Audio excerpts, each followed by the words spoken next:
तो फ्रेंड्स, इस टॉपिक से रिलेटेड यह दूसरा वीडियो है। अगर आपने पहला वीडियो नहीं देखा है तो आप जाकर चैनल पे ज़रूर देख ले ये वीडियो ख़त्म होने के बाद, क्योंकि बहुत ज़्यादा ही इम्पोर्टेंट है। बिना इस टॉपिक का कोई एग्ज़ाम होता ही नहीं है, और एग्ज़ाम में 1 या 2 क्वेश्चन आ ही जाते हैं जिनमें पूछा जाता है कि यह घटना कब हुई थी, किस वर्ष में हुई थी। तो पार्ट 1 ज़रूर देख लें। स्टार्ट करते हैं अभी पार्ट 2। तो असहयोग आंदोलन तक मैंने बता दिया था, जो कि 1920 में शुरू किया गया था गांधी जी के द्वारा। अब स्टार्ट करते हैं 1922 से। आपके सामने दिख रहा होगा कि जो चौरी चौरा कांड है 1922 में हुआ था, चौरी चौरा कांड। तो अगर आपको चौरी चौरा कांड के बारे में नहीं पता होगा तो मैं बता देता हूँ कि यूनाइटेड प्रोविंस के गोरखपुर ब्रिटिश ने फार्मर पे गोली चला दी थी, और इसी के विरोध में फार्मर्स के द्वारा थाने में आग लगा दी गई थी, जिसमें 21 पुलिसमैन और एक एसएचओ की मौत हो गई थी। आगे देखते हैं। आगे है 1927। 1927 में साइमन कमीशन की नियुक्ति की गई थी। साइमन कमीशन जो कि ब्रिटिशर्स के द्वारा आया गया था, ब्रिटिश से, जो कि 1927 में लाया गया था। कभी कभी ये भी क्वेश्चन आ जाता है कि साइमन कमीशन में कितने मेंबर्स थे, तो मैं बता देता हूँ क्योंकि ये बहुत ज़्यादा ही इम्पोर्टेंट है। इसमें 7 मेंबर्स थे जो कि ब्रिटेन के अलग अलग पार्टियों से थे, जिसमें कुछ हाउस ऑफ कॉमन के थे। हाउस ऑफ कॉमन एक पार्टी थी ब्रिटेन की, और कुछ हाउस ऑफ लॉर्ड के थे। और एक बात और थी इसमें कि जितने भी मेंबर्स थे सारे यूरोपियन थे, कोई भी उसमें इंडियन नहीं था। और साइमन कमीशन के विरोध होने का कारण एक कारण यह भी था, उसमें साइमन जो थे, जिनके नाम पे साइमन कमीशन पड़ा था, वह लिबरल पार्टी के मेंबर थे।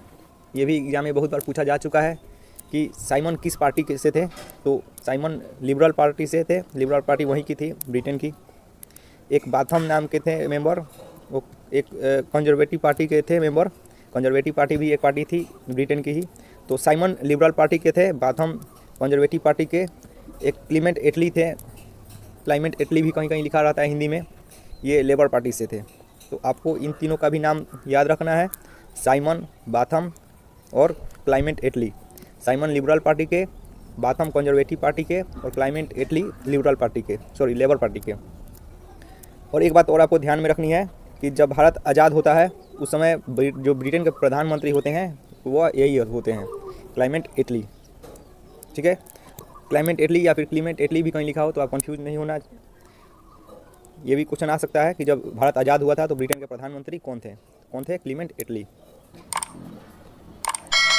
आगे देखते हैं, क्योंकि साइमन कमीशन से रिलेटेड कम से कम 20 या 25 क्वेश्चन हैं, तो मैं किसी और वीडियो में इसको पूरी तरह से एक्सप्लेन करूँगा। अभी हम लोग सन से रिलेटेड क्वेश्चन पे ध्यान दे रहे हैं, डायरेक्ट क्वेश्चन देख रहे हैं। आगे देखते हैं। अगर आप चैनल पे नए हैं तो चैनल को सब्सक्राइब जरूर कर दीजिए, क्योंकि बहुत सारे टॉपिक क्लियर होते जाएंगे आपको इस चैनल पे। आगे देखते हैं। ये क्वेश्चन देख लीजिए, बहुत ही इंपॉर्टेंट है। साइमन कमीशन का भारत आगमन। तो आपको पता होना चाहिए कि साइमन कमीशन का गठन हुआ था 8 नवंबर 1927 को। क्वेश्चन जब पूछा जाएगा आपसे कि साइमन कमीशन बना कब था, साइमन कमीशन का गठन कब हुआ था, तो आपको आंसर देना है 1927, और डेट पूछा जाए तो 8 नवंबर 1927 को बनाया गया था। और भारत कब आया था? तो भारत आया था, आपको याद रखना है, 3 फरवरी 1928 को। 3 फरवरी 1928 को भारत आया था, भारत में मुंबई में। तो मुंबई आया था, तो इसका विरोध हुआ था, पता ही होगा। इसके पहले वाले क्वेश्चन में मैंने बता दिया है कि कारण था कि साइमन कमीशन में जितने भी मेंबर थे सारे यूरोपियन थे, इसलिए इसका विरोध किया गया था। और भी कुछ कारण था, तो आपको याद हो ही गया होगा कि 1927 में बनाया गया था और 1928 में यह भारत पहुंचा था 3 फरवरी को। आगे आइए, आगे देखते हैं क्या है। 1929 जो भगत सिंह थे उनके द्वारा केंद्रीय असेंबली में बम विस्फोट किया गया था। 1929 में क्या हुआ था? भगत सिंह के द्वारा केंद्रीय असेंबली जो थी सेंट्रल असेंबली, उसी में बम विस्फोट किया गया था। तो जो सेंट्रल असेंबली है इसको सेंट्रल लेजिस्लेटिव असेंबली भी कहा जाता था। आपको एक बात और पता होनी चाहिए कि भगत सिंह के साथ उस समय बटुकेश्वर दत्त भी थे जब भगत सिंह ने बम फेंका था, और बम के साथ साथ एक पर्चा भी फेंका गया था जिसमें लिखा गया था कि बहरों को सुनने के लिए बमों की आवश्यकता है। तो इस क्वेश्चन से आपको पता चल गया कि 1929 में यह घटना हुआ था भगत सिंह और बटुकेश्वर दत्त के द्वारा। आगे देखते हैं।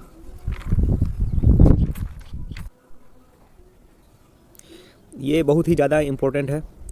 कांग्रेस के द्वारा पूर्ण स्वतंत्रता की मांग। कांग्रेस के द्वारा पूर्ण स्वतंत्रता की मांग 1929 में ही की गई थी सबसे पहले।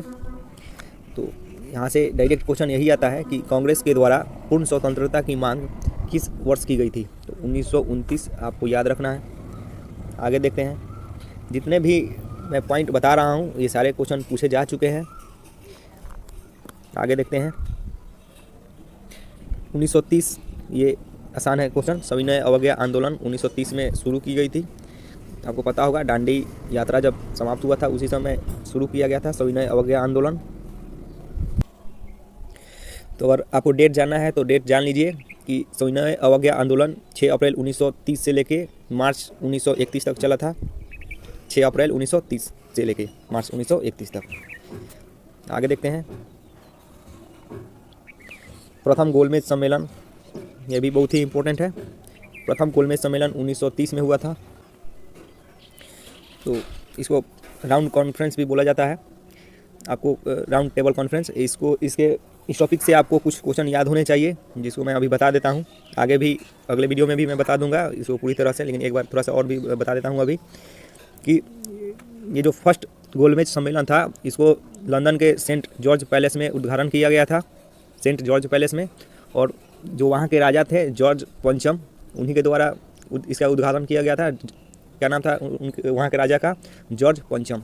और कभी कभी ये भी क्वेश्चन आ जाता है एग्जाम में कि जब फर्स्ट गोलमेज सम्मेलन हुआ था तो ब्रिटेन के पीएम कौन थे। तो उस समय ब्रिटेन के पीएम थे रैमजे मैकडोनाल्ड। रैमजे मैकडोनाल्ड नाम था उस समय वहाँ के पीएम का।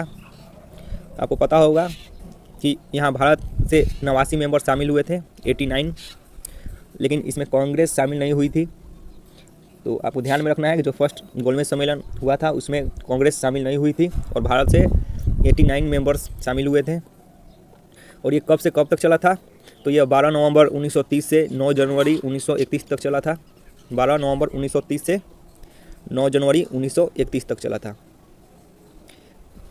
क्योंकि ब्रिटेन जाके वहाँ पे ब्रिटेन जाने में समय लगता था इंडियंस को, इसलिए थोड़ा सा ज़्यादा समय लग गया आने और जाने में, इसलिए इसको 12 नवंबर 1930 से 9 जनवरी 1931 तक माना गया है।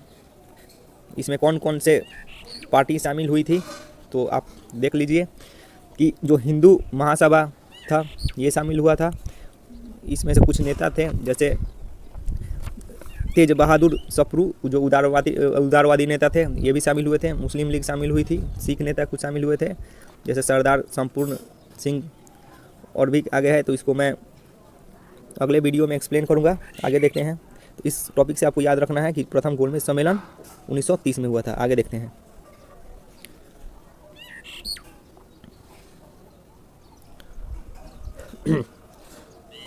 द्वितीय गोलमेज सम्मेलन, जो सेकेंड राउंड टेबल कॉन्फ्रेंस, ये 1931 में हुआ था।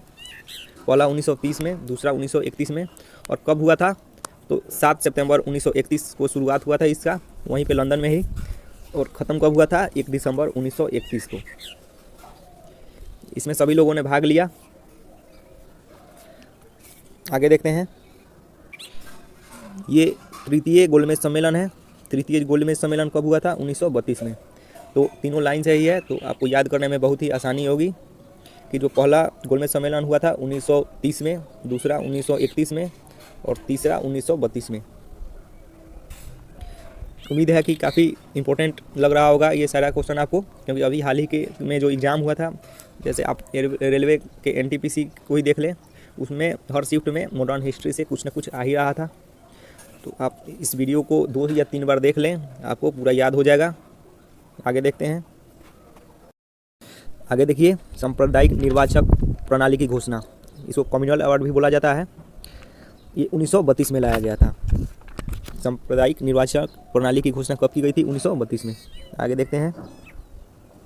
पूना पैक्ट, पूना पैक्ट बहुत ही इम्पोर्टेंट है। पूना पैक्ट बहुत ही ज़्यादा इम्पोर्टेंट है 1932 में। इस क्वेश्चन को तो आप रट ही लीजिए। इसके बारे में मैं बता देता हूँ थोड़ा सा। तो इससे रिलेटेड सबसे बड़ा क्वेश्चन आता है कि जो पूना पैक्ट था किनके किन के बीच में हुआ था? तो आपको याद रखना है कि पूना पैक्ट गांधी जी और भीमराव अंबेडकर के बीच में हुआ था। इसमें हुआ क्या था? तो गांधी जी ने, जो इससे पहले वाले क्वेश्चन में मैंने बताया है, कम्युनल अवार्ड, इसी का विरोध किया था और आमरण अनशन पे चले गए थे, मतलब हंगर स्ट्राइक किया था, भूख हड़ताल। आगे देखते हैं। तो आपको ये तो याद रखना है कि पूना पैक्ट 1932 में हुआ था। इसके साथ साथ ये भी याद रखना है कि ये गांधी जी और भीमराव अंबेडकर के बीच हुआ था। आगे देखते हैं। भारत छोड़ो आंदोलन काफ़ी फेमस क्वेश्चन है, आपको याद होना चाहिए कि ये 1942 में हुआ था। भारत छोड़ो आंदोलन कब हुआ था? 1942 में। तो भारत छोड़ो आंदोलन को अगस्त क्रांति भी बोला जाता है, नहीं पता होगा आपको तो ध्यान में रख लीजिए कि अगस्त क्रांति भारत छोड़ो आंदोलन को ही कहा जाता है। इसी में करो या मरो का नारा दिया गया था। आगे देखते हैं। क्रिप्स मिशन का आगमन।